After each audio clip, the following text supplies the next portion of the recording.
So you might be in a situation where you want to go ahead and turn on eye tracking on your iPhone.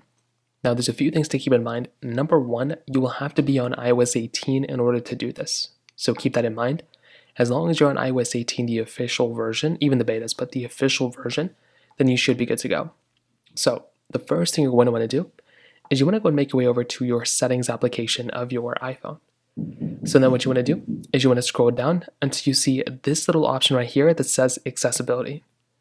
So tap on accessibility, and then what you want to do is you want to scroll down until you see this little option right here that says eye tracking. So tap on eye tracking, and then what you want to do is you want to go ahead and enable eye tracking, which shows up right here.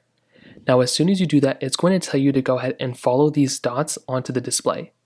So as soon as it detects your face, it's going to go and pull up these dots on your face. So it says bring your face into view, and then all you want to do is follow the on-screen instructions. So I'm basically doing that right now. If I'm looking at my display, you just want to follow those on-screen instructions. So then all you want to do is follow those instructions, and then you will see that after following these specific instructions, you should then be able to go ahead and basically get eye tracking enabled. So then wherever you look on your particular display, that eye tracking will then be enabled, and it's actually pretty cool. So you can then go through and customize these settings. So you can turn on smoothing, you can customize your smoothing options, whichever way you want to. Snap to item, you can go and have that. Zoom on keyboard keys so it automatically moves the pointer to nearby items. Auto hide and dwell control.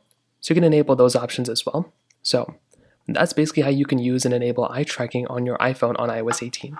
If you have any other thoughts or questions, please let me know in the comment section below. Hit the like button, that'll mean so much, but definitely hit that subscribe button. More importantly than everything else, I love every single one of you guys. Hopefully I'll catch you guys in the next video. Peace out.